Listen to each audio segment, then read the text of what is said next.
सो अभी तक हमने लास्ट क्लास में 1 to 20 है ना डिस्कस किया था। तो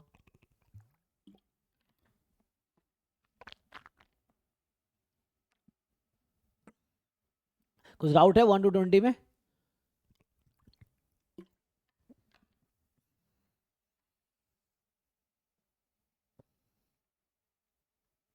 नहीं तो ये देखते हैं 21 से कंटिन्यू करते हैं ना। तो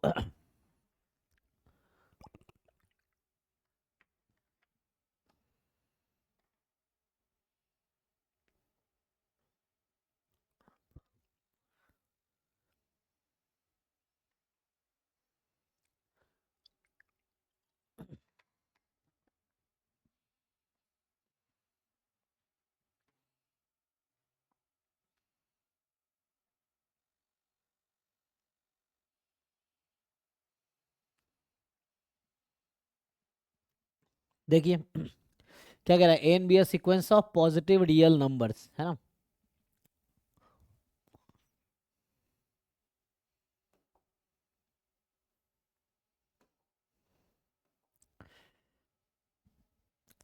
एक तो पॉजिटिव रियल नंबर का सीक्वेंस है, और आपको इस तरह से एक रिलेशन दे रखा है, इसको बोलते हैं रिकर्सिव रिलेशन, है ना। तो ऐसा दे रखा है, पहला टर्म तो 3 है, और बाकी एन जो है लेस देन 7 है for all N more than equal to, ये भी दे रखा है आपको। तो बताओ क्या है, एन मोनोटोनिकली इंक्रीजिंग है, एन कन्वर्ज करेगी value in the interval 3 to 7, है ना। तो आपको ये डिसाइड करना है, बताइए क्या होना चाहिए। तो कुछ टर्म निकाल के देखो, एक आइडिया मिल जाता है कि क्या होना है, इंक्रीजिंग है डिक्रीजिंग है। जैसे है ना, यहाँ से अगर हम पुट करें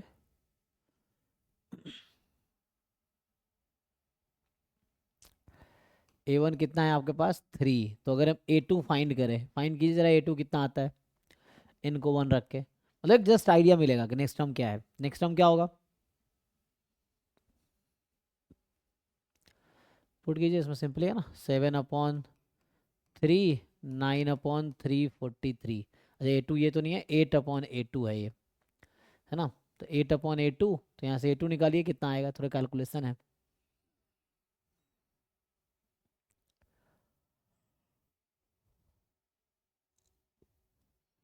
बताओ भाई सॉल्व करके। तो यहाँ से जो A2 आना है 8/वही 7/3 प्लस 9/343, यही होगा। इसको सिंप्लीफाई कीजिए, कितना आता है, 3 से बड़ा ही आ रहा है। 3 से बड़ा आ रहा है। तो इसका मतलब है कि इंक्रीजिंग हो सकता है, हम गारंटी नहीं देंगे बट हाँ, क्योंकि अभी एक ही टर्म चेक किया ना हमने। बट ये है कि अभी हम क्या करते हैं, सिंपली एक आइडिया मिला है ना, ऐसा है। अभी मैं क्या करता हूँ, हम लोग सिंपली स्टार्ट करते हैं। मान लेता हूँ अभी के लिए कि अज्यूम इट इज़ कन्वर्जेंट, ठीक है। एक्चुअली अगर इंक्रीजिंग है और ये अपर बाउंड इसका 7 है, तो आप जानते हैं कि कोई सीक्वेंस इंक्रीजिंग है और बाउंडेड एबव है तो ये लिस्ट अपर बाउंड पे कन्वर्ज करेगी, है ना। ये थ्योरम जानते हैं आप लोग। सो तो ऐसे दिख रहा है ये बाउंडेड सीक्वेंस है, लेकिन वो देखना पड़ेगा, है ना कि। तो पहले चेक करते हैं जरा क्या आता है। अगर मैं अज्यूम कर लूँ कि ये कन्वर्जेंट है, तो देखते हैं लिमिट का क्या आइडिया है। जरा इसको सॉल्व करके देखिए क्या आता है। सेवन आ रहा है। 1/L is equal to L² / 343। तो यहाँ L³ इज इक्वल टू 343, ये क्या है, 7 का क्यूब है क्या, किसका क्यूब है ये, 7। 7 का क्यूब। अच्छा, तो ये 7 का क्यूब है, तो L की वैल्यू तो 7 आ गई। सो इसका क्या मतलब है, अभी हमने देखा कि जो यहाँ पे A1 3 है, A2 3 पॉइंट, ये एक और काम कर सकते हैं हम लोग ये निकालने की कोशिश कर सकते हैं AN+1 माइनस AN। तो इसके लिए है ना वो देखना पड़ेगा। तो देखो चूंकि हम लोग एंट्रेंस एग्जाम में सब्जेक्टिव क्वेश्चन सॉल्व नहीं कर रहे हैं, तो जरूरी नहीं कि एक एक स्टेप हम लिख के दिखाए, है ना। तो कुछ चीज़ें एंट्रेंस में ऐसे ही समझ आ जाता है क्या होना है क्या नहीं होना है। सो प्रूफ करने की जरूरत नहीं हर पॉइंट को यहाँ पे। तो जैसे हमने क्या कहा कि मान लो कन्वर्जेंट है, तो पता चला कि लिमिट 7 होगी। अब आपको यहाँ पे ये सोचने की जरूरत है क्या लिमिट 7 हो सकती है, बस ये सोचना है। तो जैसे पहला टर्म 3 था, दूसरा टर्म कुछ होगा 3 पॉइंट समथिंग, तीसरा टर्म ऐसे होगा।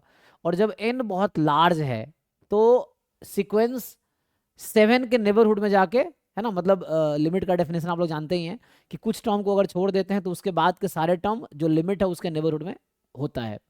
तो मतलब n बहुत लार्ज है तो जो नंबर है वो 7 के नेबरहुड में होगा, सीक्वेंस के ईच टर्म 7 के नेबरहुड में है, तो मतलब 7 पे कन्वर्ज कर रही है।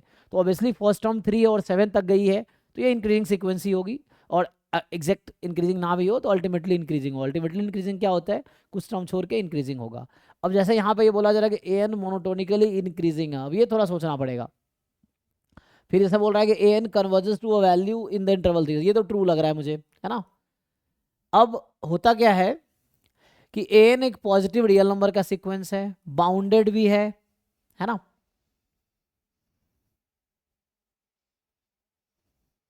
तो इसके लिए एक काम करना पड़ेगा, ये निकालना पड़ेगा यहाँ से। अगर मैं an+1 फाइंड करता हूँ तो कितना आता है, an+1 जब आप यहाँ से फाइंड करते हो यही 8/7/an एंड प्लस an² अब ये क्वांटिटी हम लोग निकाल सकते हैं एलसीएम लेके। an+1 की जगह वो रख दीजिए -an, और अगर आप ये दिखा देते हैं कि ये पॉजिटिव है ना, अगर हम ये दिखा पाएंगे कि ये पॉजिटिव है for all n belongs to natural number, तो इसका मतलब है कि मोनोटोनिकली इंक्रीजिंग हो जाएगा। तो ये तो थ्योरेटिकली हो गया कि आप इसको इस तरह से दिखाइए कि n+1 आ गया, -n लीजिए, एलसीएम लीजिए, सॉल्व कीजिए, और फिर देखो क्या ये पॉजिटिव होगा, मतलब जो डिफरेंस है क्या वो पॉजिटिव है। तो ये थोड़े कैलकुलेशन है, करके देखो आप लोग क्या होता है। पुट करो अभी, -n करो यहाँ पे आप, फिर एलसीएम लो, सिंप्लीफाई करो, क्या पॉजिटिव होने की गारंटी, क्योंकि यहाँ पे एक इन्फॉर्मेशन है तो इस इन्फॉर्मेशन को यूज़ करके आप बता पाएंगे। तो क्या ये पॉजिटिव आएगा, इस तरह से है। और जहाँ तक मुझे लग रहा है सही है कि ये 3 से स्टार्ट हुआ, फिर ये इंक्रीज होते होते कहाँ तक चला जाएगा, 7 तक। तो ये जो भी टर्म्स है 3-7 के बीच में है, लिमिट 7 होगी, और मुझे लग रहा है इंक्रीजिंग होगा। लेकिन प्रूफ के लिए, क्योंकि मैं तो गेस कर रहा हूँ ना इस तरह से, प्रूफ के लिए आपको ये करना पड़ेगा कि इसमें घटाइए, सिंप्लीफाई कीजिए, और जस्ट इंश्योर हो जाओ कि आप ये नॉन नेगेटिव है एटलीस्ट। तो नॉन नेगेटिव है तो इंक्रीजिंग होगा। तो मुझे लग रहा है ट्रू है, बाकी आप लोग देख लो, बताओ क्या लग रहा है। सर nth टर्म का ही डिफरेंस देखेंगे, मतलब सिर्फ थर्ड और फोर्थ या सेकंड थर्ड का डिफरेंस देख के बोल सकते हैं ना। नहीं, डायरेक्टली उसकी गारंटी नहीं दे सकते ना हम लोग, मतलब कुछ टर्म निकाल के आपको आइडिया मिल जाएगा कि क्या हो रहा है, इंक्रीज हो रहा है ना। जैसे A1 हमने देखा 3 है, A2 जैसे उन्होंने बताया कि 3.3 से ज़्यादा ही आएगा ये, अगर आप 3.4। है ना 3.4 है। फिर आप ऐसे ही A3 निकालेंगे तो वो भी 3.4 से ज़्यादा ही आएगा, एंड सो ऑन। तो यहाँ से एक इंट्यूशन आ रहा है कि हाँ ये इंक्रीजिंग सीक्वेंस है, क्योंकि लिमिट भी कहाँ पे जा रही है, 7 पे। तो मतलब 3 से स्टार्ट होके जब n बहुत लार्ज है तो 7 के नेबरहुड में चली गई, तो इंक्रीजिंग सीक्वेंस है। बट प्रूफ करने के लिए मैं बोल रहा हूँ कि this is the way, so you can prove this way, आप ये लिख के प्रूव कर सकते हैं, ये चीज़ है। जैसे सर एक भी टर्म अगर सपोज एक आ गया 3.4 फिर 3.2 आ गया सपोज थर्ड टर्म, तो इंक्रीजिंग नहीं तब होगा। मोनोटोनिकली तब मोनोटोनिकली नहीं होगा ना। नहीं, क्योंकि ईच एन के लिए होना चाहिए, तो वो अल्टीमेटली इंक्रीजिंग होगा, उसका नाम होता है अल्टीमेटली इंक्रीजिंग, कि कुछ टर्म को छोड़ के बाद में इंक्रीजिंग है। मोनोटोनिकली इंक्रीजिंग मतलब फॉर ईच नेचुरल नंबर, तो A1 less than A2 less than A3 and so on, तब monotone less than equal to, तब ये मोनोटोनिकली होगा। ठीक है ना, ये चीज़ है। यहाँ तो मोनोटोनिकली होगा क्योंकि वो वरना ओसिलेटिंग हो जाएगा, कोई आगे कोई पीछे हुआ तो फिर वो, फिर वैसा प्रॉब्लम आएगी, है ना। फिर वो कन्वर्ज नहीं कर पाएगी, है ना, कन्वर्ज तभी करेगी जब वो यहाँ पे, है ना, वैसा होगा। ठीक है, तो ये मैथमेटिकली आप इस तरह से प्रूव कर सकते हैं, क्योंकि हम एग्जाम में इतना टाइम नहीं होगा, तो ये ट्रू होगा दोनों ऑप्शन। नेक्स्ट जो है, जो 22 क्वेश्चन है, ये कह रहा है कि M कोई स्क्वायर मैट्रिक्स है ऑफ आर्बिट्री ऑर्डर n, और जहां m² 0 है, ठीक। अच्छा, m² 0 है, ठीक है ना, m क्या नॉन जीरो है, एनी स्क्वायर मैट्रिक्स है, ऐसा कुछ नहीं बोला है। तो और नलिटी ऑफ m 6 है, जो m की नलिटी 6 है। सो नलिटी ऑफ m जो है वो आपका 6 है, तो रैंक ऑफ m जो होगा वो n-6 होगा, राइट। ओके, एंड m² 0 है, तो इससे क्या आइडिया मिल रहा है आपको, m² 0 है तो ये है एनिहिलेटिंग पॉलिनोमियल या इक्वेशन, है ना। तो इससे ये समझ आ रहा है कि जो इसका, अच्छा अगर मिनिमल पॉलिनोमियल ये अभी के लिए ये इक्वेशन सेटिस्फाई कर रहा है एक्स स्क्वायर इज 0। तो हम लोग क्या जानते हैं कि जो मिनिमल पॉलिनोमियल होगा, है ना, यहाँ मैं ऐसा लिखता हूँ, annihilating polynomial A, capital A of M, है ना, तो ए एम एक्स, सो ये है X square, annihilating polynomial of matrix X. अब हम क्या जानते हैं कि minimal polynomial will divide annihilating polynomial. तो यहाँ पे मिनिमल पॉलिनोमियल की दो पॉसिबिलिटी है, या तो मिनिमल पॉलिनोमियल एक्स हो सकती है, या मिनिमल पॉलिनोमियल क्या होगी, एक्स स्क्वायर होगी। यही दो पॉसिबिलिटी है, क्योंकि minimal polynomial will divide annihilating polynomial. Annihilating polynomial क्या होता है कि कोई भी पॉलिनोमियल जिसको मैट्रिक्स सेटिस्फाई कर रही है, that may be characteristic polynomial, minimal polynomial और अदर देन बोथ, ये है।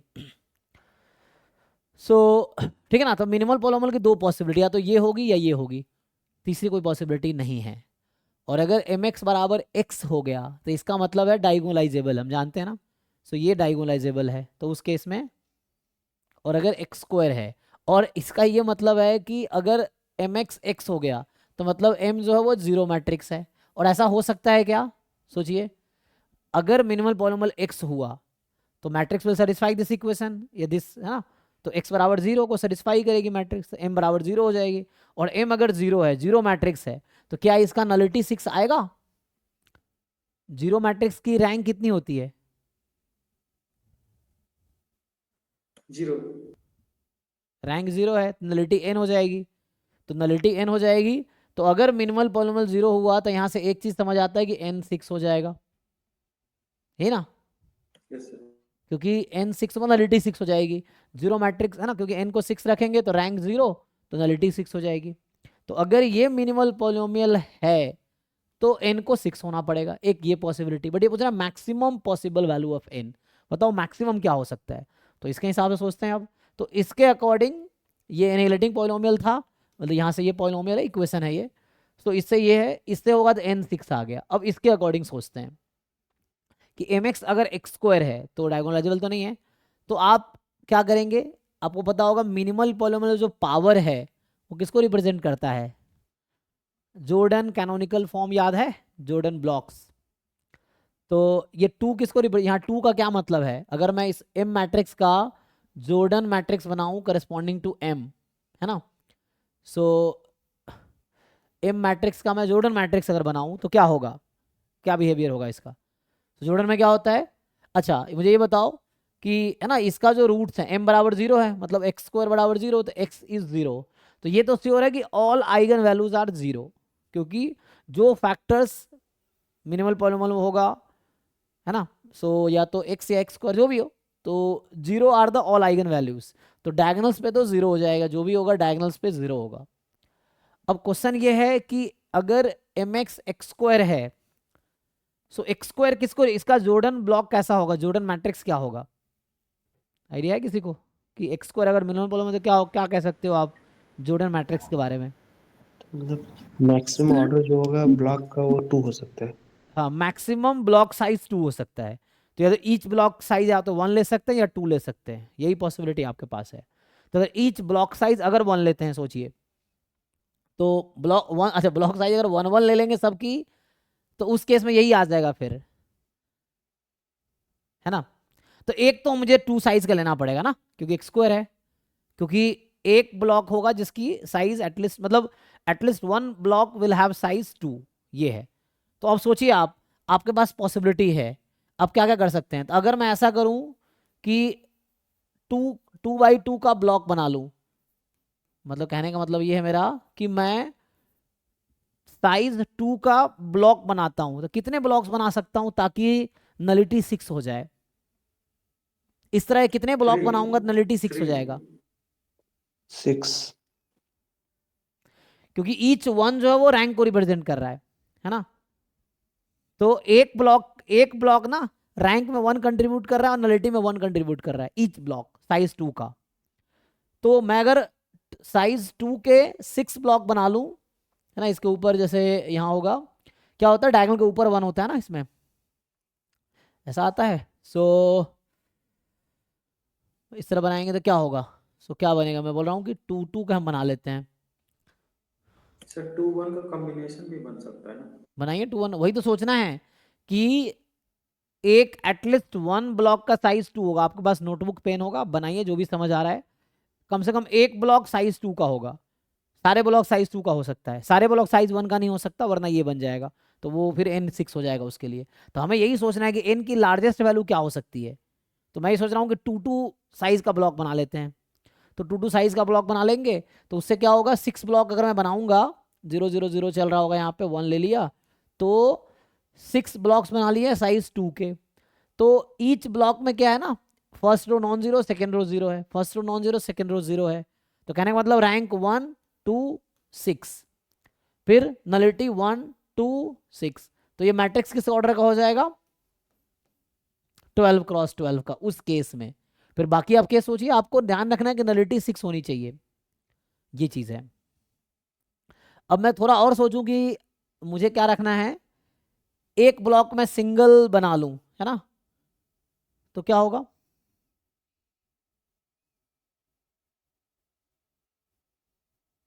फिर साइज तो घट जाएगा, ऑर्डर मैट्रिक्स ऑफ हट जाएगा।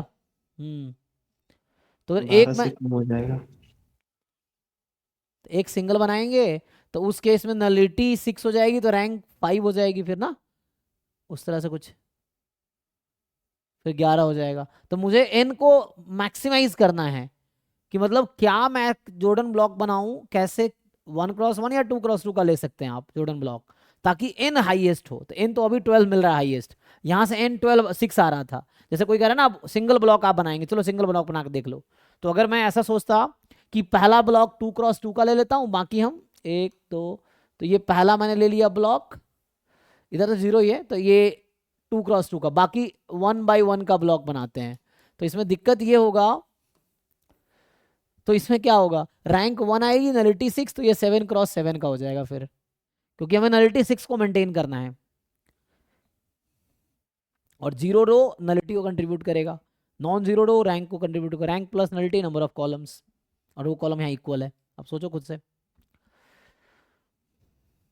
तो मतलब ये लार्जेस्ट पॉसिबल सिचुएशन है कि मैक्सिमम ऑर्डर 12 हो सकता है, जिसमें 6 रोज नॉन जीरो हैं, तो रैंक 6 बना रहा है, और 6 कॉलम्स या 6 रोज इनमें जीरो रो हैं, तो टोटल नंबर ऑफ रो 12 है, तो रैंक 6 है, नलिटी भी 6 है।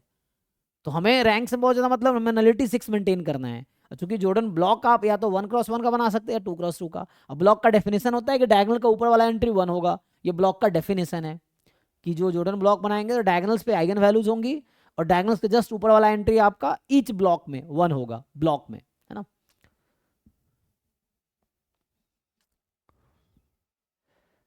तो यहाँ मेरे अकॉर्डिंग आंसर 12 होनी चाहिए। देखिए आंसर की क्या दे रखा है, क्योंकि आंसर मुझे नहीं पता है ना, मैंने देखा भी नहीं है, तो एक बार चेक कर लीजिएगा आप। तो ये है सो इसके साथ साथ अटैच्ड भी नहीं है आंसर की, हाँ यहाँ तो अटैच्ड भी नहीं है, देखना पड़ेगा इसमें आंसर की है। यस 12 है। ठीक है ना, तो आंसर, अच्छा इसमें आंसर की है, ओह फिर तो ठीक है। तो अब हम लोग 21 कर रहे थे, 2 कर रहे थे ना, 12 है, ठीक है। तो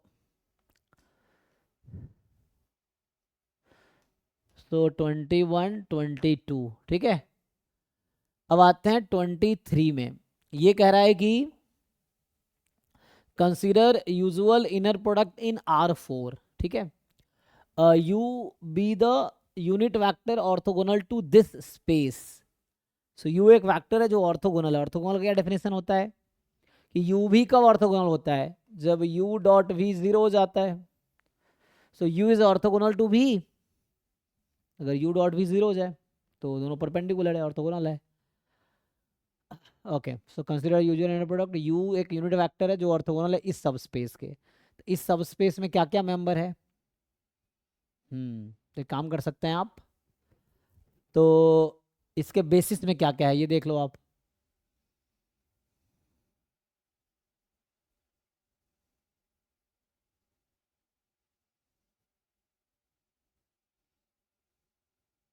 अगर यहाँ पे मैं ऐसा लिखूं कि जैसे x1 वेक्टर बना रहा हूँ, x1 x2 x3 x4, ये एक वेक्टर है, डॉट प्रोडक्ट क्या लिखे यहाँ पे 1 1 1 1, तब जाके 0 हो जाएगा, यही ना। सो ऐसा लिख सकते हैं।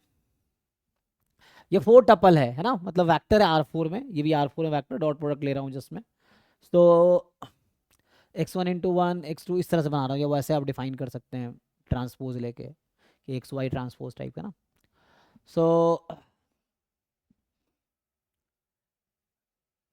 तो यहाँ पे एस में ऐसा वेक्टर्स है ना, नहीं वेक्टर ऐसे कॉलम में लिया है, कोई बात नहीं, जहाँ पे ये 0 है, इसका मतलब this dot this is 0।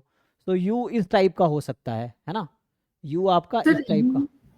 Unit भी बोला है ना सर, यूनिट। हाँ तो यूनिट बनाते हैं ना, यूनिट बनाएंगे अभी। सो ये u को यूनिट बनाते हैं, तो 1111 के करस्पॉन्डिंग यूनिट क्या होगा? तो 1111 का मैग्नीट्यूड कितना है, नॉर्म कितना है? √4 है ना, a² + b² + c² d² का रूट। तो इसका नॉर्म 4 है, √4 मतलब 2। तो इसको अगर मैं डिवाइड कर दूं 2 से, तो u आप ले सकते हैं 1/2 1/2 1/2 1/2। अब देखिए यूनिट वेक्टर है ये, और इसका डॉट प्रोडक्ट आप x1 x2 x3 x4 के साथ लेंगे तो 0 आएगा, जैसे इन्होंने बोल रखा है, चेक कीजिए। लेकिन इन्होंने दे रखा है x1 x2 x3 x4 0 है, चलेगा जी ऐसा? देखिए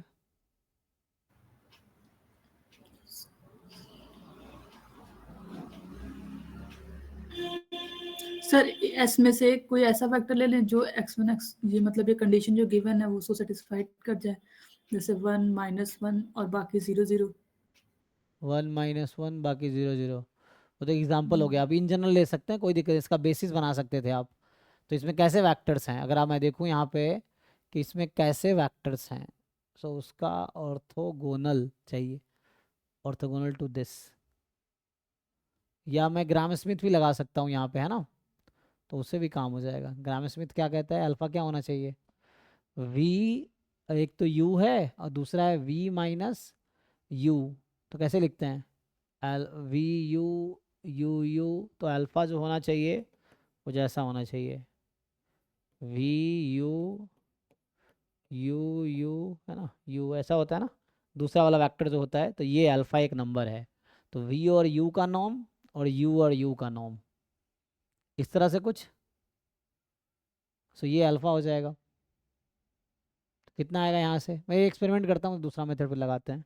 तो अभी के लिए अगर यहाँ से सॉल्व करेंगे तो क्या आएगा, ये v को u से, ये ग्राम स्मिथ वाला प्रोसेस लगाएंगे तो आपको याद होगा पहला वेक्टर तो एज इट इज u होता है, दूसरा क्या होता है v माइनस, इस तरह से कुछ।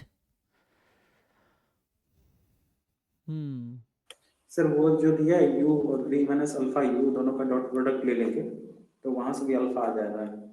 हाँ वो भी है, तो वो लेकिन u पहले मैंने लिया ना। हाँ तो उससे भी कर सकते हैं, करके देखिए आंसर क्या आ रहा है। क्वेश्चन ये है, क्या ये अप्रोच ठीक है, यहाँ पे इसमें थोड़ा डाउट हो रहा है, लेकिन फिर भी करके देखते हैं। तो दोनों अगर ऑर्थोगोनल है तो वैसे भी सोच सकते हैं, बात उससे भी वही है कि u उससे भी वही आता जो यहाँ से आया है। अब इसका वो लीजिए, u v minus alpha u का इनर प्रोडक्ट 0 है, इसको खोलेंगे तो यही आएगा u v माइनस अल्फा, बाहर आ जाएगा u u u square is 0, नॉम u स्क्वायर हो जाएगा। तो यहाँ से भी अल्फा वही आएगा जो मैंने पहले लिखा था। तो अल्फा जो आएगा आपका u v या v u u u, यही आएगा जो पहले लिखा था मैंने, वो ग्राम स्मिथ से वो आता है ऑर्थोगोनल से प्रोसेस से। इससे कितना आएगा, यू वी को मान लो अभी यू ये है अभी मान लो, और वी वो है, जरा अप्लाई करो क्या होगा। तो मतलब कंपोनेंट वाइज मल्टीप्लाई कीजिए, 1 इंटू दिस सेकेंड ऐसे, तो क्या आता है अल्फा यहाँ से, u का u से मल्टीप्लाई करना, नॉम u स्क्वायर हो जाएगा, मॉड u स्क्वायर समझ लो। तो u तो ऑर्थोगोनल है ना, तो 1 ही आ जाएगा ये तो। सॉरी u कह रहा है, u यूनिट वेक्टर था ना, तो ये तो 1 ही हो जाएगा, नॉम u का स्क्वायर। तो यहाँ बस ये बचेगा u v का डॉट प्रोडक्ट कीजिए जरा क्या आता है, 1 बाई, 1/2 हाँ 1/2 1/2 1/2, तो इसका स्क्वायर कितना हो जाएगा 1/4। देखो क्या आंसर है 23 का, क्या 1/4 है?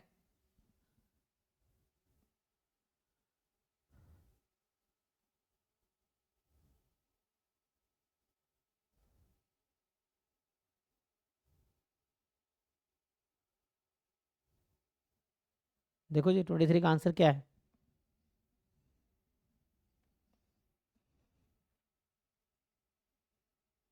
Yes sir 0.25। फिर तो सही है इसका मतलब। देखिए इसने कहा था कि एस में ऐसे वैक्टर्स हैं जो इसको सेटिस्फाई कर रहे हैं, तो हमने इसको as a product of two vectors लिखा, this vector into this vector. आप उसको वैसा करने के लिए इसको कॉलम और रो कर सकते हैं, मैट्रिक्स मल्टीप्लिकेशन जैसा अगर देखना हो। वैक्टर मल्टीप्लिकेशन ये है, जैसे आप लगा ना A plus I cap plus B J cap dot C I cap plus D J cap 12th में करते थे, तो आई वाला जे वाला मल्टीप्लाई होता था, वैसे ही। तो यहाँ पे आई जे के नहीं लिखेंगे, है ना, यहाँ पे 4 डायमेंशन है, 4 डायमेंशनल है, तो ये इसको इससे ये इस चीज़ को मैंने ऐसा लिखा। अब ये एक्चुअली एस का मेंबर है, तो इसका किसके साथ डॉट लोगे तो 0 आ जाएगा। तो वो कहा था यू एक ऐसा वेक्टर है जो इस वाले के साथ ऑर्थोगोनल है, तो इस वाले के साथ ऑर्थोगोनल ये वाला है, तो मैंने इसको यू मान लिया। लेकिन उसने कहा था यू ऑर्थोगोनल, वो यूनिट वेक्टर लेना पड़ेगा, तो इसके मैग्नीट्यूड से डिवाइड कर दिया। तो मैग्नीट्यूड से हमने, इसका मैग्नीट्यूड आया root under 1 square 1 square 1 square 1 square का ऐड, तो 4 रूट फोर 2 हो गया, 2 से डिवाइड कर दिया तो यूनिट वेक्टर आ गया ये। अब हमने फिर क्या किया, जैसे ये बता रखा है कि ये दोनों ऑर्थोगोनल है, तो इसका इनर प्रोडक्ट, ये डॉट प्रोडक्ट 0 है, इसको अलग अलग कर दिया यू वी, फिर ऐसे करके फिर यहाँ से अल्फा आ गया। यू तो ऑलरेडी यूनिट वेक्टर था, तो मैग्नीट्यूड 1 ही आना, ये magnitude U dot U mod you square, तो ये मॉड को यहाँ पे नॉर्म बोलते हैं इनर प्रोडक्ट में, तो ये norm you square, so norm 1 हो जाएगा, तो यू भी ये हाफ आ गया। ये कैसे, यू भी को मल्टीप्लाई करना, ये वी रहा ये यू रहा, मल्टीप्लाई कीजिए आप कंपोनेंट वाइज, फर्स्ट को फर्स्ट से प्लस सेकंड को सेकंड से प्लस, है ना, जो यूजर इनर प्रोडक्ट है उससे समेसन एक्स आई वाई आई, तो इससे अल्फा स्क्वायर पूछा है तो 1/4 आ गया, देख लीजिए। ठीक है, तो नेक्स्ट जो है 24 की भी सिंपल ही है। तो इसमें क्या है कि B T with standard Brownian motion, तो हम लोग जानते हैं डेफिनेशन आपको याद रखना पड़ेगा ब्राउनियन मोशन का, है ना, वाइनर प्रोसेस भी बोलते हैं इसको। तो ये जो बी टी है इसका डिस्ट्रीब्यूशन होता है नॉर्मल 0t, है ना जी, एंड इसमें स्टेशनरी या इंडिपेंडेंट इंक्रीमेंट होता है। सो ठीक है, सिंपली हमें इसका डिस्ट्रीब्यूशन निकाल लेना है, काम हो जाएगा काम। सो जो B2 है ना, तो यहाँ पे 0 2, तो इसका डिस्ट्रीब्यूशन है नॉर्मल 0 2, और ये जो B3 है इसका डिस्ट्रीब्यूशन है नॉर्मल 0 3, तो यहाँ तक जा रहा था, इंडिपेंडेंट तो नहीं है ये, ठीक है। तो फिर भी हम क्या कर सकते हैं, तो हमें क्या करना है, समहाउ B2 प्लस B3 का, और आपको याद है formula covariance between B2 and B3, ये क्या होगा, ब्राउन मोशन में कोवेरिएंस क्या होता है, BT1 BT2 का, ये WT1 WT2 का, W यही था, वाइनर प्रोसेस ही था। कोई बताइए जी, याद है कि नहीं?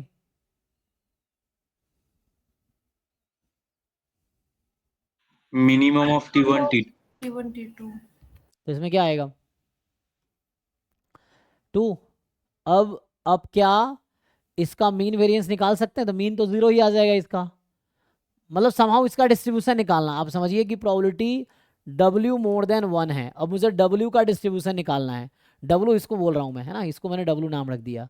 तो W का डिस्ट्रीब्यूशन क्या है, नॉर्मल, मीन तो 0 है, वेरिएंस, तो B2 का वेरिएंस 2 टाइम B3 है, तो 2 बाहर आएगा 4 बन के, बस इसका वेरिएंस निकालना है। तो जब वेरिएंस निकालेंगे W का, तो वेरिएंस क्या आएगा कि 2 प्लस 2 बाहर आएगा 4, इसका variance 3 plus 2 covariance X Y, तो 2 और बाहर आएगा 4 कोवेरिएंस एक्स बाई 2, तो कितना आ गया 20 22, तो ये हो गया नॉर्मल 0 22। तो W जो है उसका डिस्ट्रीब्यूशन नॉर्मल 0 22 है। अब मुझे ये निकालना है, तो हम क्या करते हैं हम लोग, W minus 0 upon root under 22 more then,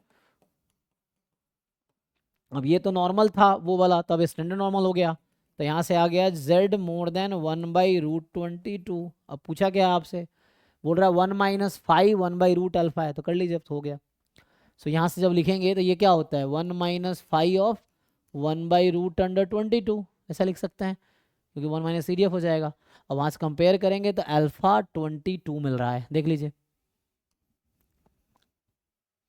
किसी को डाउट है तो पूछिए।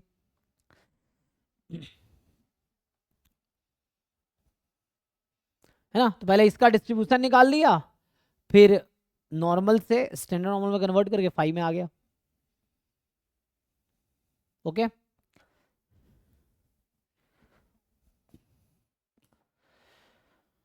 नेक्स्ट जो है 25, कि एक्स वाई इंडिपेंडेंट एक्सपोनेंशियल है विथ ई एक्स स्क्वायर 1/2। तो ई एक्स स्क्वायर 1/2 मतलब ई एक्स स्क्वायर क्या होता है, मीन तो variance lambda mean lambda square, यही ना। अगर एक्सपोनेंशियल लैम्बडा मान ले एक्स को, तो क्या होगा, E X square is variance plus mean square, यही हो जाएगा। और अगर मैं, अच्छा मैं मीन लैम्बडा ले रहा हूँ, ठीक है ना, तो हम क्या ले रहे हैं कि मैं ले रहा हूँ एक्स को एक्सपोनेंशियल 1/λ, रेट 1/λ, यहाँ दिख नहीं रहा होगा ना। तो मैंने क्या किया है, एक्स को अज्यूम किया एक्सपोनेंशियल विथ रेट 1/λ, तो मीन लैम्बडा हो जाएगा।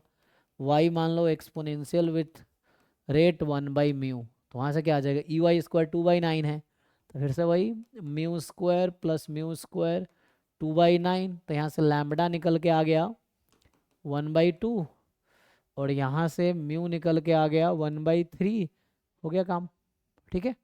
तो ये एक्सपोनेंशियल विथ रेट, यहाँ जो लिख रहा हूँ रेट लिख रहा हूँ मैं, ठीक है। सो रेट मीन लैम्बडा ले रखा है मैंने, सो रेट यहाँ आ गया ये 2 और ये एक्सपोनेंशियल 3। तो x is exponential with rate 2, y is exponential with rate 3। अब हो गया, अब ये कर पाएंगे आप लोग, तो सिंपल है, आप है ना इंटीग्रेट कर लो डबल इंटीग्रेशन।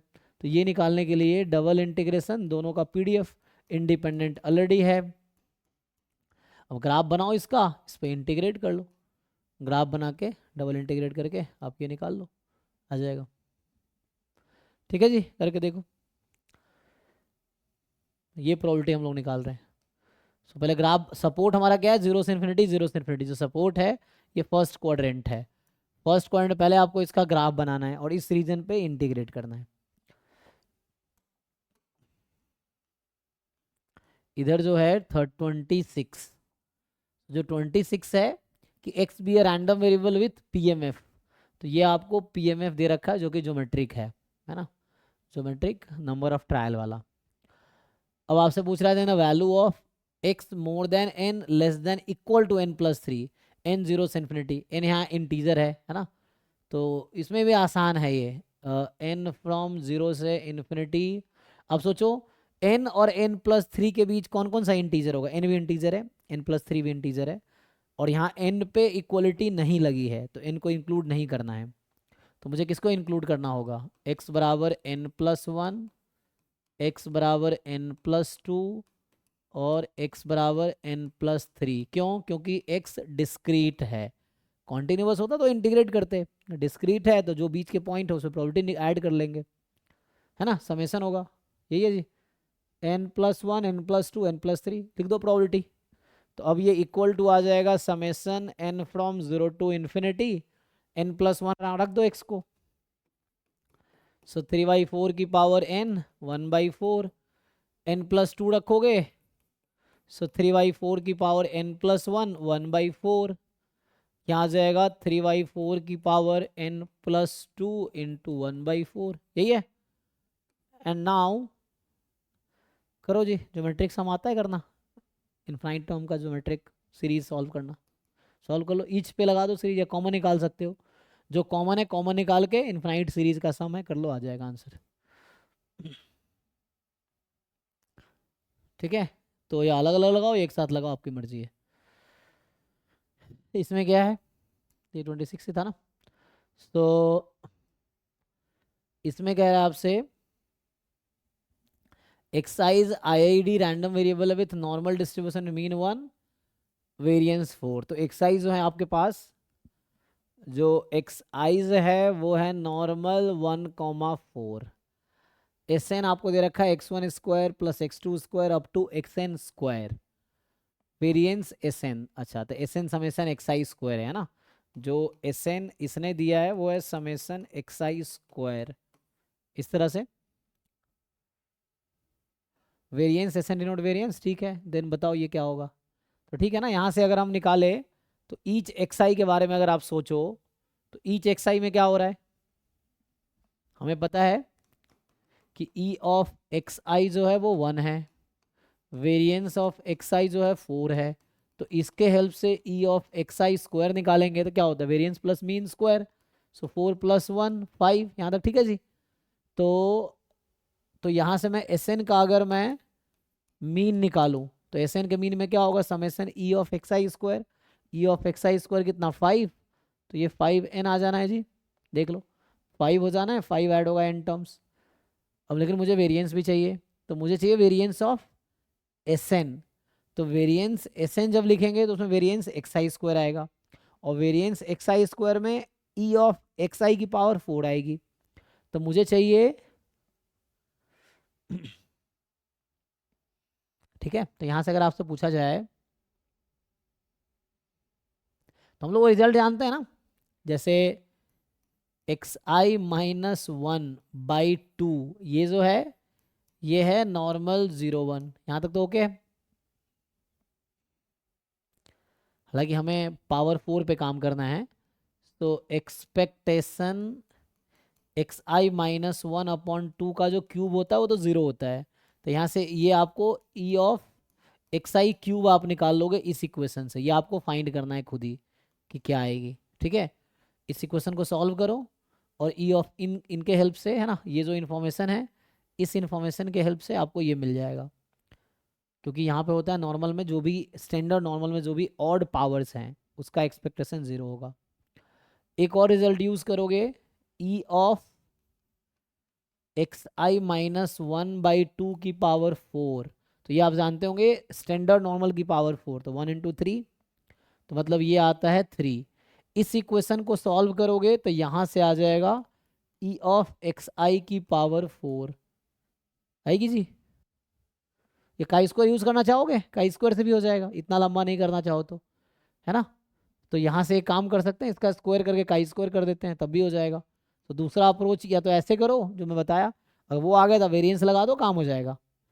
अगर ये निकाल लिया तो वेरिएंस वहाँ लगा दो और वो पुट कर दो, सॉल्व हो जाएगा। नहीं तो एक्स आई माइनस 1/2 का जो होल स्क्वायर है वो काई स्क्वायर 1 है, तो डायरेक्टली इसका मीन वेरिएंस यूज़ कर लो, आ जाएगा यहाँ से। हाँ, इसका मीन वेरिएंस यूज़ कर लो, इसका मीन 1, इसका वेरिएंस 2, सॉल्व कर लो तो वहाँ से वो बन जाएगा।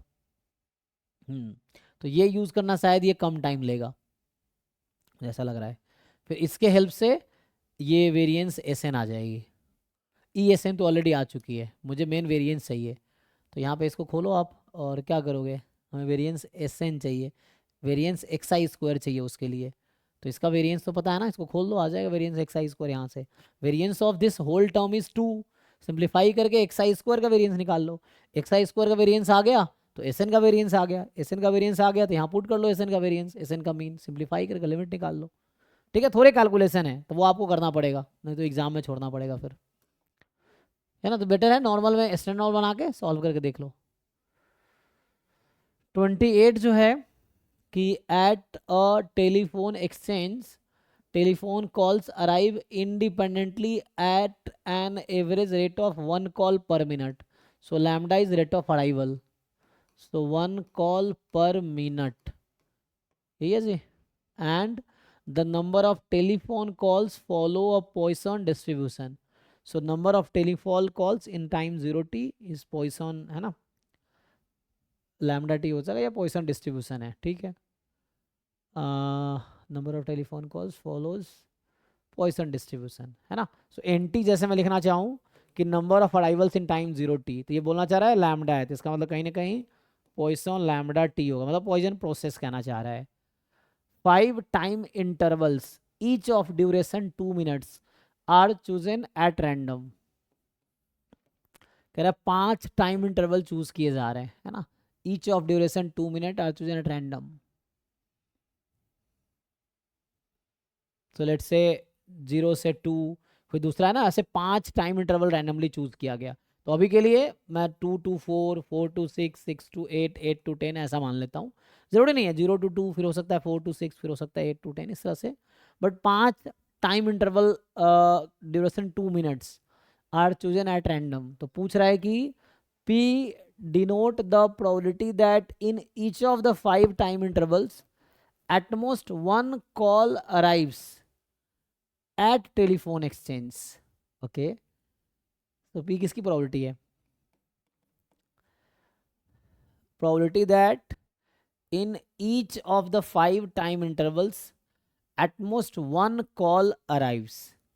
चलो पहले एक की बात करते हैं कि जो पहला टाइम इंटरवल है ये 0 2, इसमें कम से कम एक एटमोस्ट, अच्छा अच्छा,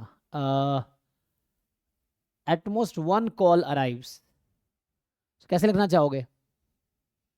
मैं एक की पहले बात करता हूँ फिर बाकी की बात करते हैं।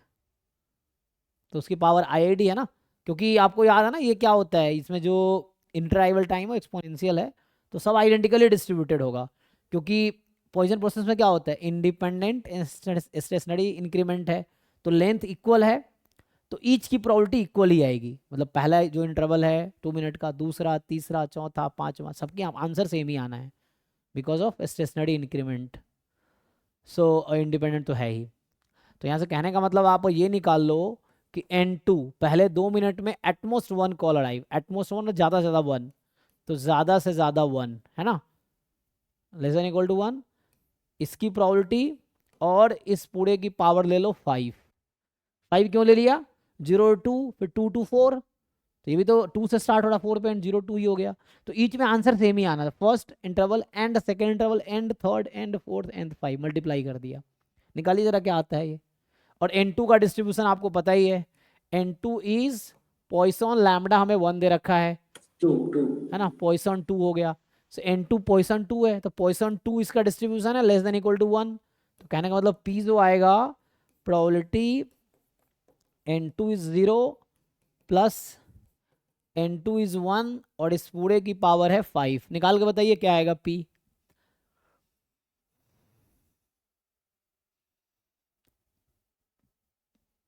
समझ आ रहा है, N2 एक रैंडम वेरिएबल है जिसका डिस्ट्रीब्यूशन पॉइसन 2 है, तो इक्वल टू 0 प्रोबेबिलिटी निकालिए, इक्वल टू 1 पे दोनों को ऐड कर दीजिए, पावर 5 ले लीजिए, उससे P आ गया। आपको बताना है E की पावर 10 इंटू P क्या होगा। 3 की पावर 5 आएगा। तो यहाँ से आ रहा है 3 की पावर 5, देख लीजिए बाकी लोग।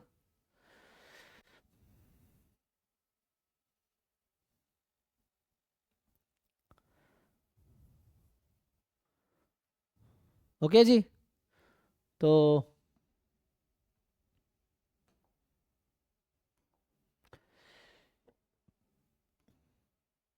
ये कुछ क्वेश्चन सिंपल PDF का डेफिनेशन पे आप जानते हैं,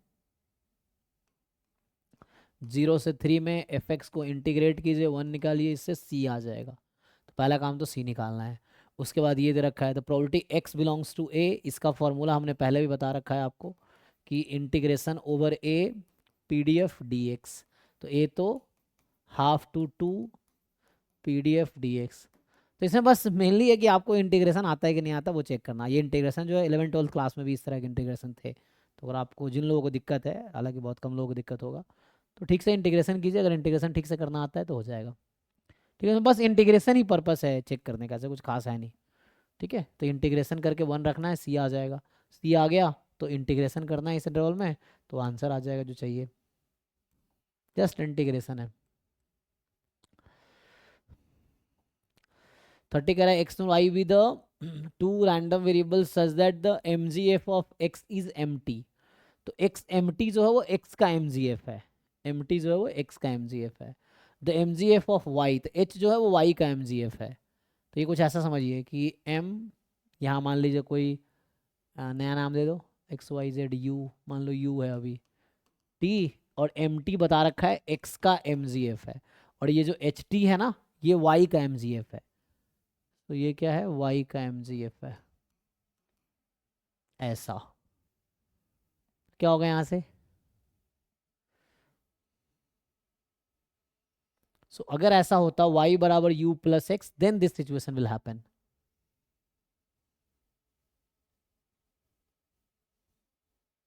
तो एक तरीका सिंपल है कि जैसे आप जानते हैं कि mean and variance of x are this and this, तो इसके हेल्प से है ना, आप चाहो तो, हमें तो पहले से पता है कि mx 0 1 होता है, m डैश x 0 जो होगा ex होगा जो कि 1/2 होगा, m डबल डैश x 0 जो होगा ex स्क्वायर होगा, है ना, और ex स्क्वायर यहाँ से निकाल सकोगे, वेरिएंस मीन पता है, तो एक तो ये अप्रोच हमारे पास है ना, तो फिर इसकी ज़रूरत नहीं पड़ेगी, सीधा सीधा यहाँ से काम करो।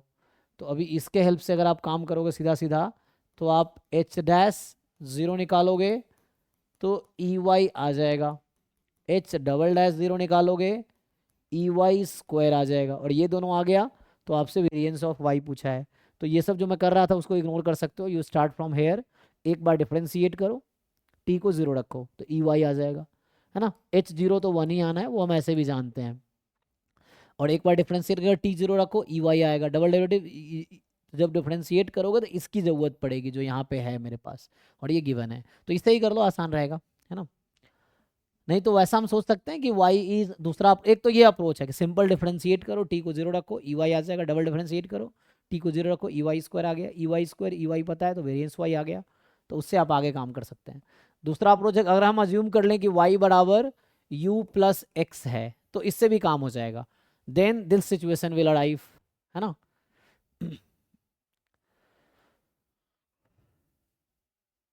देन काम हो सकता है आगे। तो आप ये देख सकते हो डिस्क्रीट है, एम्प्टी का में मीन वेरिएंस पता है, तो इससे भी काम हो सकता है। तो यहाँ से भी आप निकालेंगे, आंसर सेम आएगा, E Y and variance of Y. तो देख सकते हैं, मतलब ये एक बेटर अप्रोच है, ठीक है ना, ये करेक्ट अप्रोच है, बट इससे भी आंसर आ जाता है, ठीक है। तो यहाँ से भी कर सकते हैं आप। तो यू का एमजीएफ मैं इसको बोल रहा हूँ, एक्स का एमजीएफ ये है जिसका इन्फॉर्मेशन यहाँ दे रखा है। थोड़े से प्रैक्टिस करो, आपको समझ आएगा, लिख के देखो। तो ये दोनों अप्रोच है, दोनों अप्रोच से आंसर सेम आएगा। 31 जो है कि XI क्या है, IID नॉर्मल है विथ PDF आपको दिख रहा होगा, आपको X क्या है। सो X जो है वो है गामा अल्फा -1, तो अल्फा -1 इज 5/6, तो अल्फा क्या आ जाएगा 1 - 5/6, तो 1/6 ये अल्फा है। बीटा कितना है 1/8। तो मैं ये जो नोटेशन यूज़ कर रहा हूँ तो इसका मतलब मैं ये PDF ले रहा हूँ कि x की पावर अल्फा -1 e की पावर माइनस बीटा x, इस वाले PDF से काम कर रहा हूँ, ठीक है जी। गामा अल्फा, बीटा की power alpha, gamma alpha, x की पावर अल्फा -1 e की पावर माइनस बीटा x, इस PDF के अकॉर्डिंग मैं ये नोटेशन लेके चल रहा हूँ, ठीक है। तो अब ये है, अब पूछा क्या है, x बार एवरेज है जो हम जानते हैं। तो यहाँ पे सिंपल वो लगाना है, डेल्टा मेथड, है ना, कल भी लास्ट टाइम बताया था कि √n g of x bar minus g of mu converges in distribution to normal, है ना। यहाँ से मीन वेरिएंस निकाल सकते हैं आप इजीली, म्यू आ जाएगा, सिग्मा स्क्वायर आ जाएगा यहाँ से इस डिस्ट्रीब्यूशन का। तो उसके बाद 0 g dash mu whole square into sigma square, जो पॉपुलेशन है उसका, ठीक है ना, मतलब x जो था तो x का समझिए सिग्मा x, और म्यू ई एक्स है, ई एक्स, और ये वेरिएंस x है, निकालिए तो हो जाएगा। तो ये जो सिग्मा स्क्वायर आपसे पूछ रहा है ये सिग्मा x म्यू x है, तो ये सिग्मा स्क्वायर एक्चुअली यहाँ पे है, ये जो पूछ रहा है इसकी वैल्यू पूछ रहा है, तो ये जो आपसे पूछा जा रहा है इसकी वैल्यू क्या है, ये वैल्यू निकालना आपको। सो जो क्वेश्चन का आंसर है वो इसकी जो वैल्यू आएगी वो आपसे पूछा जा रहा है, ये सिग्मा स्क्वायर है इस क्वांटिटी का, ठीक है। तो डेल्टा मेथड जो है ना कॉन्सेप्ट है, सेंट्रल लिमिट थ्योरम का एक्सटेंशन है ये। तो नेक्स्ट जो है आपके पास कि consider a Poisson process xt, the PMF xt is given by, यहाँ से आपको समझ आ रहा होगा कि xt का जो डिस्ट्रीब्यूशन है ये है पॉइसन 4t, मतलब लैम्डा यहाँ 4 है, रेट है 4, ठीक है।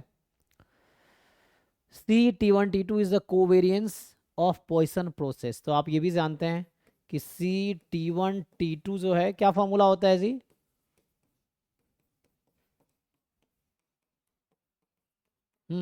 याद है, lambda minimum of T1 T2। ये है। तो सिंपली यहाँ से आ जाएगा। तो आपसे पूछ रहा है कि C53 बताओ, तो C53 मतलब T1 5 T2 3, तो यहाँ से आ जाएगा लैम्डा तो 4 है मुझे पता है, और 53 का मिनिमम है 3, तो आंसर इज 12 होना चाहिए, देख लीजिए। किसको डाउट है बताइए।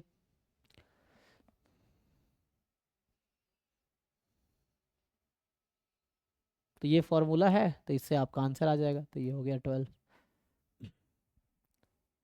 ओके जी, नेक्स्ट जो है 33, ये random sample of size 4 is taken from the distribution with PDF, तो ये PDF आपको दे रखा है। If the observed value of sample are, तो x1 x2 x3 x4, sample size 4 का है, then method of moment estimate तो ये तो ईजी है ना। तो क्या करेंगे अब, ई एक्स बराबर एक्स बार, यहाँ से एक्स बार निकाल लीजिए, ये पुट कर लीजिए, तो यहाँ से थीटा बराबर समथिंग आ जाएगा, वही आंसर है। तो इसका क्या यूज़ है, इसका यूज़ है ई एक्स निकालने में, ठीक। और इसका क्या यूज़ है, इसका यूज़ है एक्स बार निकालने में। सबको ऐड करके 4 से डिवाइड कर दीजिए। अब इन दोनों को इक्वल कर दीजिए, तो दोनों को इक्वल कर देंगे तो थीटा निकल जाएगा, ठीक है। तो वैसा आ जाएगा, आसान है ये तो। मेथड ऑफ मोमेंट का जो डेफिनेशन है 34 आपको कह रहा है कि a company sometime stops payment of quarterly dividend if the company pays the quarterly dividend, है ना। तो the probability that the next one will be paid is 0.7, है ना। तो यहाँ दो तरह की सिचुएशन है ना, पेड नॉट पेड। मैं ट्रांजिशन प्रोबेबिलिटी मैट्रिक्स बनाऊंगा, तो यहाँ स्टेट्स जो है पेड और नॉट पेड, वैसा मैं बना रहा हूँ। सो ये टीपीएम बना रहा हूँ, ट्रांजिशन प्रोबेबिलिटी मैट्रिक्स। तो स्टेट्स यहाँ पे पेड नॉट पेड, मैं वो बोल रहा हूँ। तो इफ द, है ना, पहला क्या है, if the company pays the quality dividend the probability that next one will be paid, तो one step transition probability matrix है। सो अगला वाला पे होगा, उसकी प्रोबेबिलिटी 0.7 पेड, तो नेक्स्ट पेड 0.7। टीपीएम की प्रॉपर्टी होती है कि सम 1 होता है, ठीक। फर्स्ट रो का सम 1 होता है। If the company stop paying the quarterly dividend the probability that next quarterly dividend will not be paid, तो not paid, stop paying and not paid, this is 0.5। Sum 1 होता है तो 0.5 आ गया। अब पूछ ये रहा है then the probability that the company will not pay quarterly dividend in the long run, तो स्टेशनरी डिस्ट्रीब्यूशन निकाल सकते हैं। नॉट पे सेकंड वाला, तो अगर आप एक तरीका इससे भी जा सकते हैं कि पाई 1 पाई 2 पेड नॉट पेड, तो अगर आप पाई पी इज इक्वल टू पाई करेंगे, इसको सॉल्व करेंगे तो आपको दोनों आ जाएगा। आपको पूछ रहा है कि will not pay quarterly dividend, तो नॉट पे का मतलब आपको पाई 2 निकालना है, तो ये आंसर आ जाएगा। एक तरीका ये है।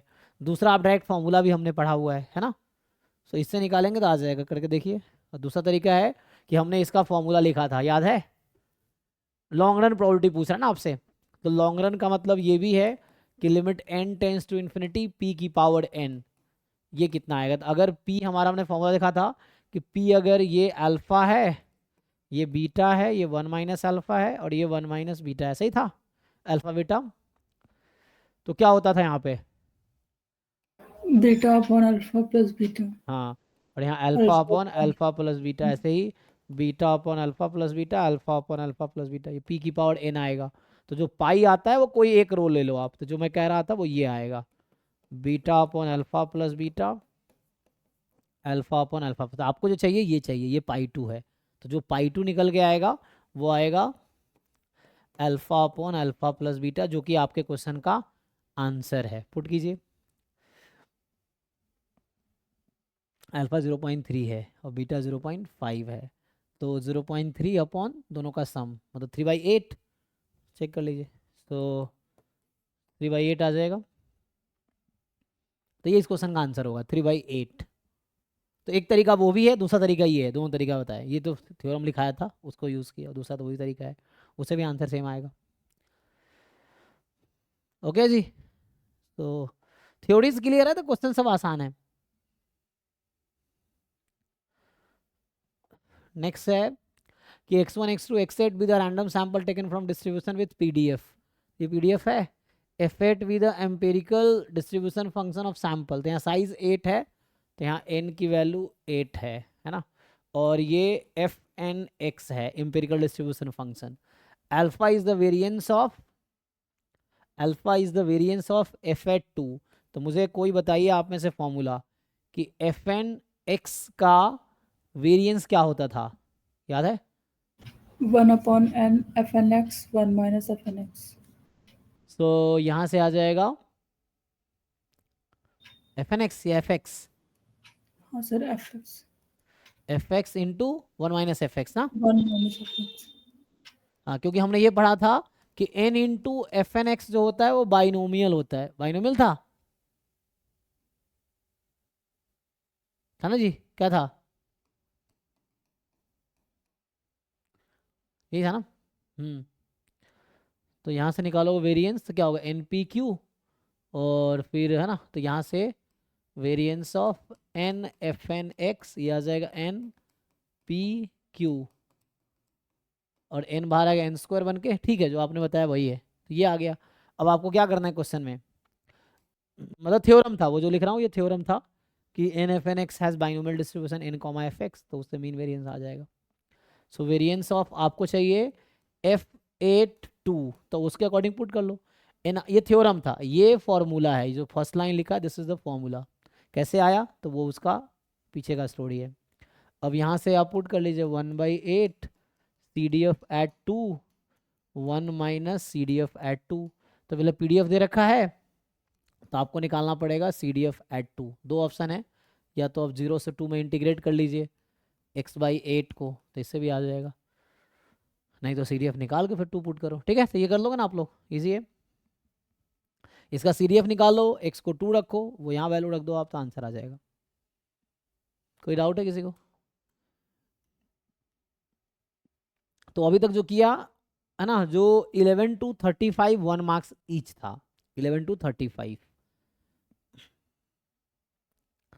अब देखिए यहाँ पे क्या हो रहा है, MBA अब 36 to 65 जो है टोटल 2 मार्क्स ईच है, 2 मार्क्स का क्वेश्चन है ईच। तो 1 to 5 1 मार्क्स का था, 6 to 11 2 मार्क्स, 6 to 10 2 मार्क्स का, 11 to 35 1 मार्क्स का, 36 to 65 2 मार्क्स का। So M be the 3x3 real symmetric matrix, real symmetric matrix with eigenvalues -1 1 2 and corresponding unit eigenvectors u v w। अच्छा, तो different eigen values हैं, तो यहाँ पे linearly independent eigen vectors होगा, and xy be the two vectors in R cube such that they satisfy this। तो considering the usual inner product in R cube, the value of x plus y mod, है ना, ये norm समझ सकते हैं, norm square या magnitude है, X Y vector है तो magnitude of X plus Y whole square, है ना, लेंथ ऑफ, यहाँ लेंथ बोल रहा है तो length of vector this, norm बोलो या मैग्नीट्यूड बोलो, लेंथ बोलो, सेम ही है। कर पाएंगे? तो कई सारे ऑप्शंस हैं, एक ऑप्शन है कि मैं यहाँ एम स्क्वायर कर दूँ, एम से यहाँ मल्टीप्लाई कर दूँ, एक ही ऑप्शन है। दूसरा ऑप्शन यहाँ मैं एम इनवर्स से मल्टीप्लाई कर दूँ, कोई एक ही करना है, या तो इसको एम से मल्टीप्लाई करो, यहाँ एम स्क्वायर हो जाएगा, नहीं तो इसको m से डिवाइड कर दो, डिवाइड से इन्वर्स से मल्टीप्लाई करो, जब m इन्वर्स से मल्टीप्लाई करोगे तो ये बचेगा my is equal to m inverse u minus m inverse u sorry v plus 2w, यही बनेगा। और आपको पता है कि m का आइगन वैल्यूज 1, तो इसका ये लाइन, पहले लाइन लिखने का क्या मतलब था, पहला लाइन लिखने का मतलब था कि m u is equal to minus u, mv is equal to v, mw is equal to 2w। आप लोग डेफिनेशन जानते होंगे आइगन वेक्टर का कि non zero vector v is the eigen vector if and only if ab is equal to lambda v, where lambda is the corresponding eigen value. तो ab is equal to lambda v ये हो गया, तो यहाँ से m को इधर भेजोगे तो m इनवर्स u आएगा माइनस u, तो m इनवर्स u जो है ना, ये जो मैं लिख रहा हूँ, तो यहाँ से मैं my निकाल रहा हूँ, तो m इनवर्स u होगा माइनस u, यहाँ से m उधर चला आएगा, इसको ओपन कीजिए, minus m inverse v, m inverse v रहेगा तो माइनस v हो जाएगा ये, इसको खोलोगे तो minus, so minus 2 m inverse w, तो m इनवर्स w कितना होगा w/2, अच्छा इसलिए 2w लिखा है, m inverse 2w is w only, तो ये समझिए, तो ये आ गया minus u minus v minus w, और mx मेरे पास ऑलरेडी गिवन है, u ओपन कर देता हूँ प्लस 2v प्लस 2w, इसको ऐड कर लीजिए, तो m x प्लस वाई कितना हो गया 0u plus 1v plus w, है जी। नाउ क्या करेंगे, अब यहाँ से x प्लस वाई, m को इधर भेज दो फिर से, तो ये तो 0 ही है तो इसको हटाओ, है ना, ये ऐड कर दिया ना हमने, क्योंकि मुझे x प्लस वाई चाहिए था, तो यहाँ से x प्लस वाई, m इधर आएगा तो m इनवर्स ये 0 हो गया, छोड़ो पहला 0 ही है, m इनवर्स v रहेगा, m इनवर्स w, तो यहाँ से m इनवर्स w w/2 आएगा, ये आ गया। तो finally x plus Y vector मैंने निकाल लिया ना, देख लीजिए, तो मैंने x प्लस वाई की वैल्यू निकाल दी u v w के टर्म में, तो मतलब u तो 0 हो गया, v प्लस w/2। अब क्या निकाल पाएंगे आप, तो अगर आपको मैं बताऊं कि x प्लस वाई के मॉड के स्क्वायर को क्या हम ऐसा लिख सकते हैं, x plus Y dot X plus Y, लिख लो। एंड x प्लस वाई है v plus W by two, v plus W by to.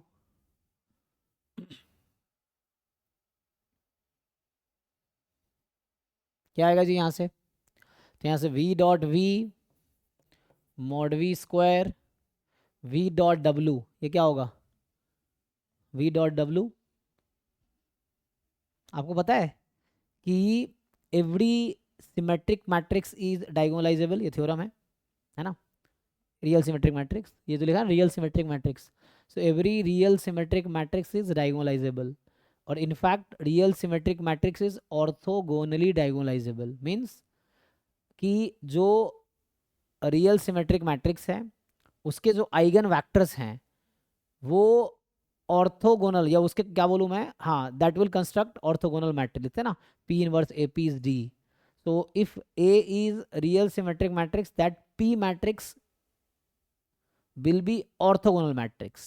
ठीक है, ऑर्थोगोनल मैट्रिक्स में क्या होता है, ईच कॉलम ऑर्थोगोनल होता है एक दूसरे से, यूनिट वेक्टर भी होता है। तो कहने का मेरा मतलब ये है कि यहाँ पे जो यू वी डब्ल्यू है ना, ये ऑर्थो नॉर्मल वैक्टर्स हैं, यूनिट वेक्टर दे ही दिया इन्होंने, और ऑर्थोगोनल होगा ही बाई थ्योरम। तो रियल सिमेट्रिक मैट्रिक्स के आइगन वैल्यूज हैं, तो रियल सिमेट्रिक मैट्रिक्स के जो आइगन वैक्टर्स होंगे दे आर ऑर्थोगोनल वैक्टर्स।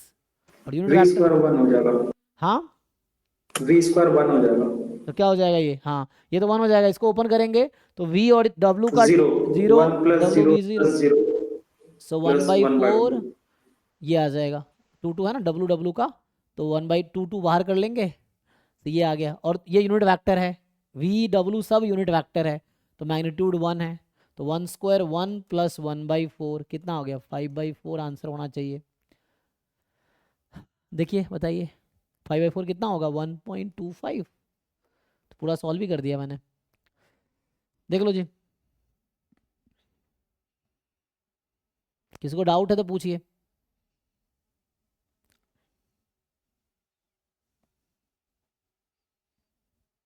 नहीं, फुल सॉल्यूशन लिख दिया मैंने पूरा, x प्लस वाई निकाला फिर वो किया।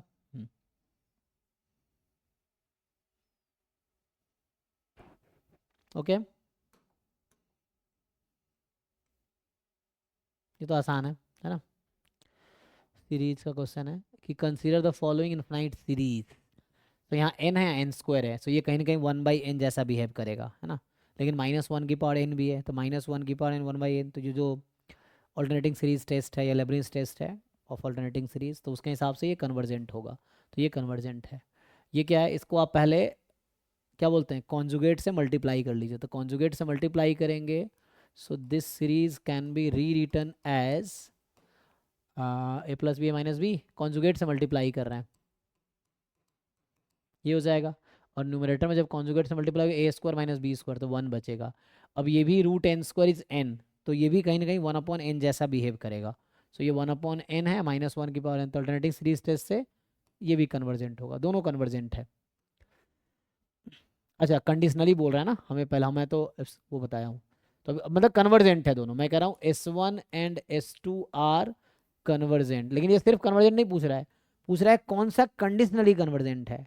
तो आप जानते हैं कन्वर्जेंट्स के 2 कैटेगरी हैं अगर ऑल्टरनेटिंग सीरीज है तो, एक एब्सोल्युटली कन्वर्जेंट और एक कंडीशनली कन्वर्जेंट। तो कंडीशनली कन्वर्जेंट क्या होता है कि क्या ये एब्सोल्युटली कन्वर्जेंट है S1 S2, एब्सोल्युटली में क्या होता है मॉड लगा देते हैं, तो an में मॉड लगाएंगे तो ये गायब हो जाएगा, फिर ये 1/n का बिहेव करेगा, समेशन 1/n कन्वर्जेंट तो है नहीं, ये भी ऐसे ही है, तो एब्सोल्युटली कन्वर्जेंट नहीं है, इसलिए कंडीशनली कन्वर्जेंट है। तो कन्वर्जेंट तो है but S1 and S2 are not absolutely convergent, तो मतलब कंडीशनली कन्वर्जेंट है। तो S1 सही था ना। So this S1 and S2 are conditionally convergent, क्योंकि मॉड लगा देंगे इसमें ना हम, तो ये डाइवर्जेंट हो जाएगी दोनों, तो मॉड लगाने के बाद डाइवर्जेंट हो जाएगी, तो ये कंडीशनली कन्वर्जेंट हुआ। अगर मॉड लगाने के बाद भी कन्वर्जेंट होती तो इसको बोलते हैं एब्सोल्युटली कन्वर्जेंट। ठीक है, तो ये दोनों ठीक है, ऑप्शन सी होना चाहिए। चेक कर लो भाई, किसी को डाउट है तो पूछो।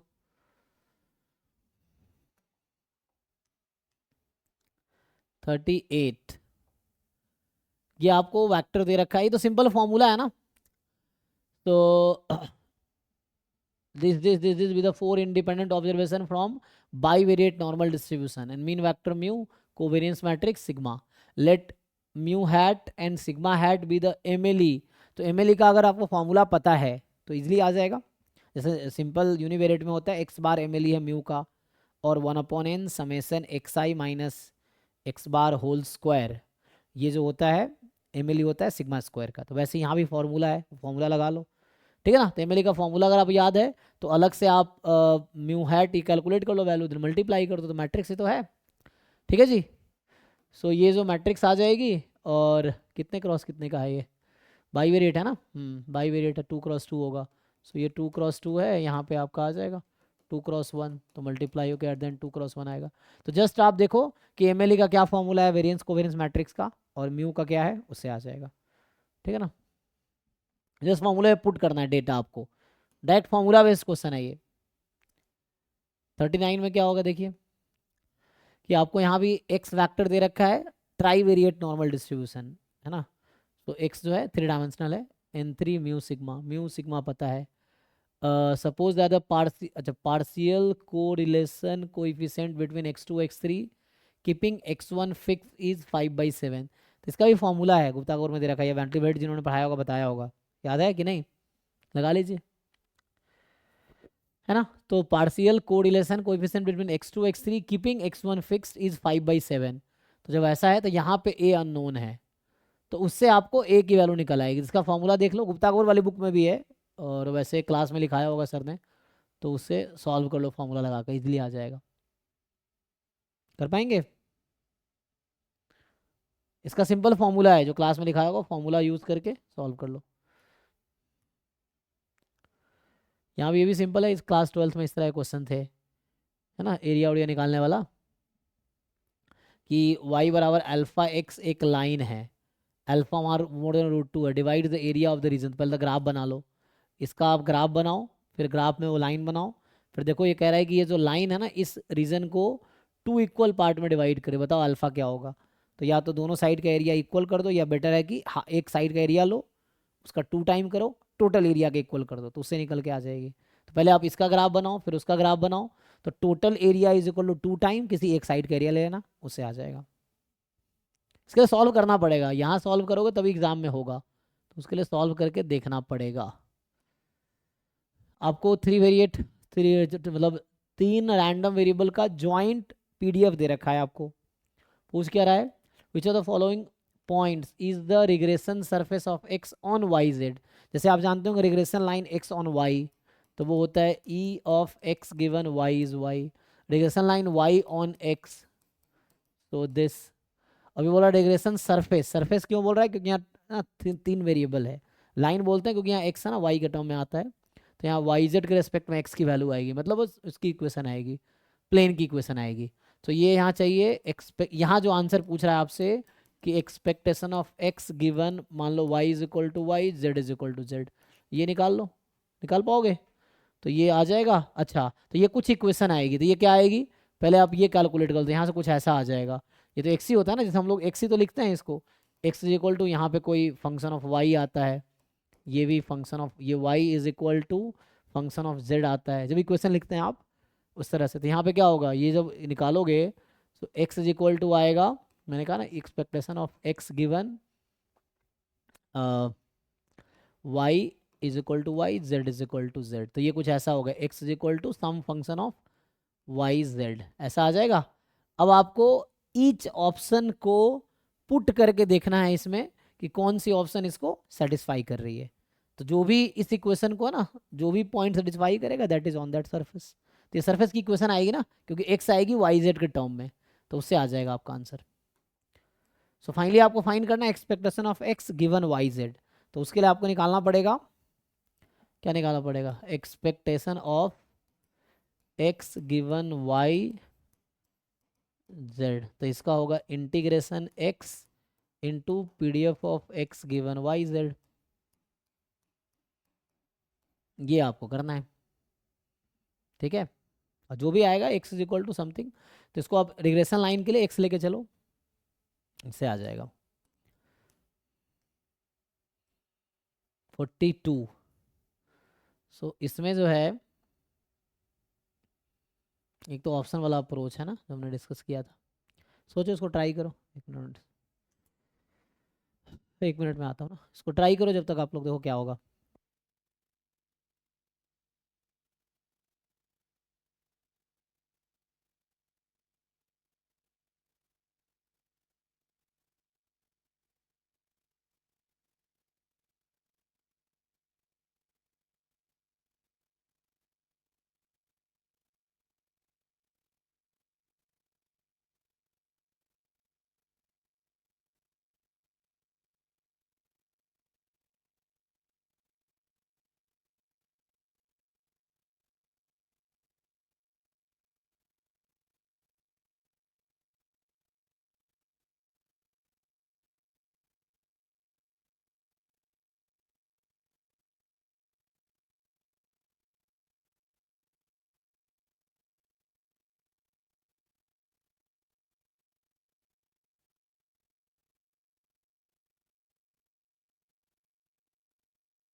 आएगा जी। तो आपको पाइवट दिया हुआ है, जब आप डेरिवेशन देखते हैं कॉन्फिडेंस इंटरवल का आपको पता चल जाता है, मतलब जब तो अगर प्रूफ देखा होगा आप लोगों ने कि कैसे कॉन्फिडेंस इंटरवल डिराइव करते हैं, तो वही अप्रोच यहाँ यूज़ करना है। हम लोग क्यू लेते थे, जैसे यहाँ पे क्यू है x upon theta, single sample size है, random sample x of size 1 is taken from distribution this, and x upon theta is used as a pivot for obtaining the confidence interval for theta. Then which of the following is an 80% confidence interval, confidence limit rounded off to 3 decimal places for theta based on the observation sample value x बराबर 10। तो mainly मुझे लग रहा है option wise ही जाना पड़ेगा, ऐसे direct derive करना एग्जैक्ट आई डोंट नो।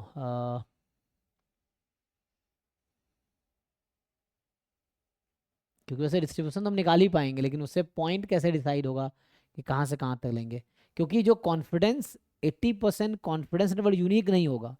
ऐसा भी हो सकता है कि चारों के चारों 80% कॉन्फिडेंस इंटरवल हो, ऐसा हो सकता है, क्योंकि इट्स नॉट लाइक कि कोई यूनिक इंटरवल आएगी, यूनिक इंटरवल जरूरी नहीं आएगी 80%। तो इसके लिए मुझे लगा ऑप्शन वाइज ही जाना पड़ेगा। जैसे पहला ऑप्शन है कि कॉन्फिडेंस इंटरवल क्या होता है, थीटा की वैल्यू, तो थीटा मोर देन ना 541 लेस देन 31.623, ये है,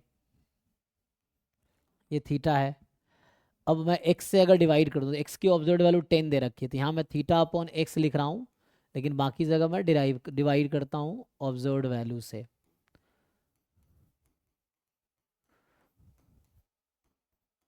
ये है,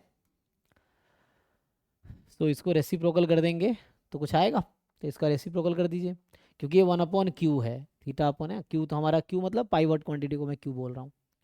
सो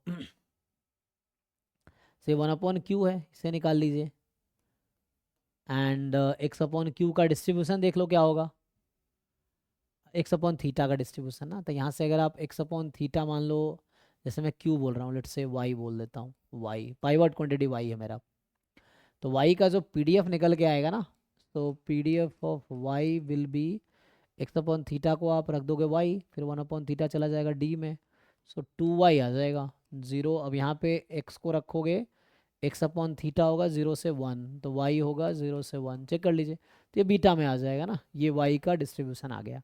और अभी जो है ये 1 अपॉन वाई है, मैं ये कह रहा हूँ अभी ये 1 अपॉन वाई है, तो आप रेसिप्रोकल करके y में ले आओ, है ना।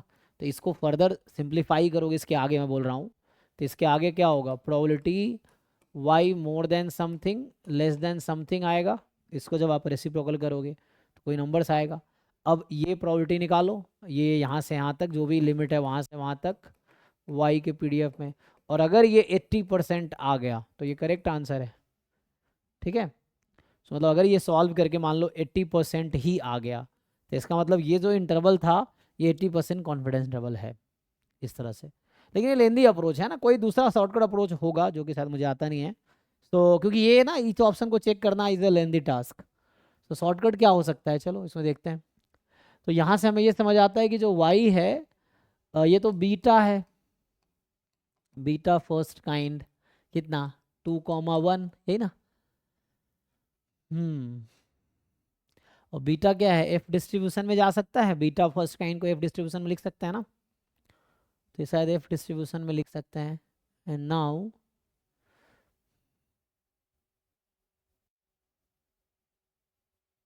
कहाँ से कहाँ लोग 80% के लिए, पता है जिसने बनाया उनको ही पता होगा राइट अप्रोच, शॉर्टकट अप्रोच, जिन्होंने क्वेश्चन बनाए हैं इस तरह से है।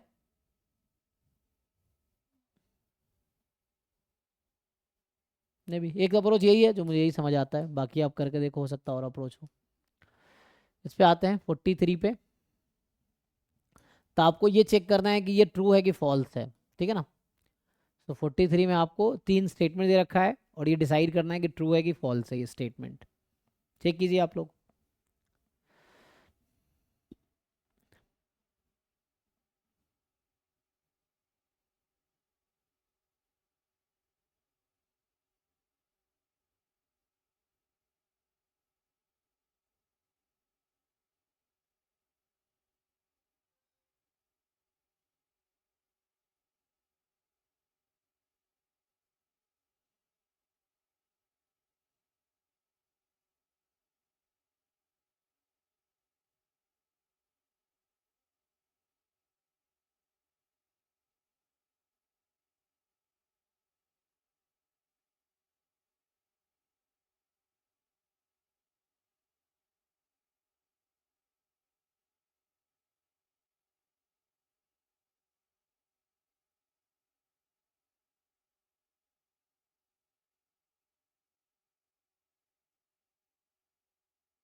हो गया जी,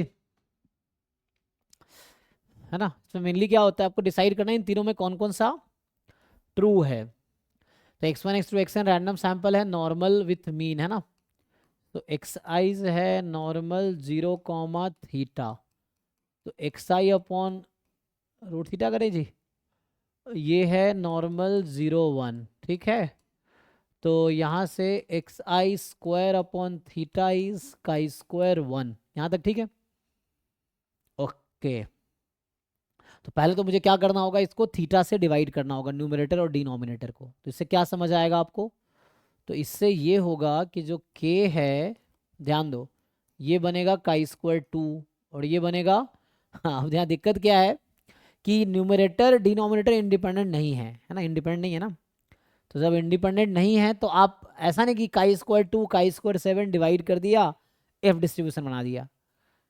तो एफ डिस्ट्रीब्यूशन आप तभी बना पाएंगे कि जो न्यूमरेटर और डिनोमिनेटर में जो काई स्क्वायर है वो इंडिपेंडेंट रैंडम वेरिएबल होने चाहिए।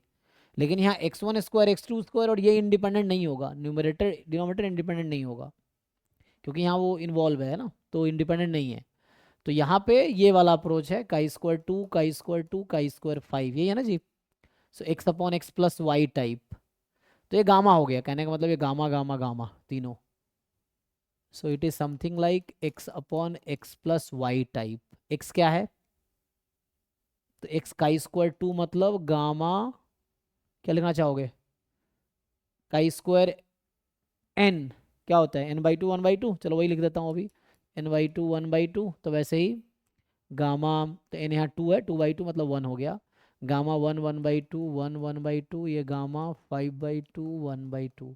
और आप जानते होंगे कि थ्योरम था एक कि x है गामा अल्फा 1 बीटा, y है gamma alpha 2 beta, then x and they are independent. Then तो अभी इंडिपेंडेंट है, ये जो एक्स वाई लिखा हूँ ये इंडिपेंडेंट है, ये काई स्क्वायर 2 और ये काई स्क्वायर 5 इंडिपेंडेंट है, पहला 2 और अगला 5 इंडिपेंडेंट है। क्योंकि इंडिपेंडेंट रैंडम सैंपल है ना, तो ये इंडिपेंडेंट है। कहने का ये मतलब हुआ यहाँ से, so x upon x plus y will have distribution, क्या थ्योरम था, बीटा फर्स्ट काइंड। सो ये होगा बीटा फर्स्ट काइंड, तो k का डिस्ट्रीब्यूशन क्या है, k will have distribution beta first kind, first था सेकेंड था, 1,5/2, चेक कर लो भाई एक बार थ्योरम क्या है। तो यहाँ से आएगा, सेकेंड काइंड तब होता है जब न्यूमरेटर डिनोमिनेटर इंडिपेंडेंट होता है, वो उसमें भी एफ में भी चला जाता और बीटा सेकेंड काइंड में भी चला जाता, ये है फर्स्ट काइंड ही होगा यहाँ पे, ठीक है ना। तो बोल रहा है कि पहले तो के और ये इंडिपेंडेंट है, के और ये इंडिपेंडेंट। तो एक और थ्योरम था कि x plus y and x upon x plus y are independent in gamma distribution. X अगर गामा अल्फा 1 बीटा है, वाई गामा अल्फा 2 बीटा है, आप थ्योरम देखिए गामा का वीकर वैद्य वाली बुक में, तो x plus y and x upon x plus y are independent, theorem है, उसका प्रूफ भी देख सकते हैं। तो ये ट्रू है बिकॉज ऑफ दैट थ्योरम।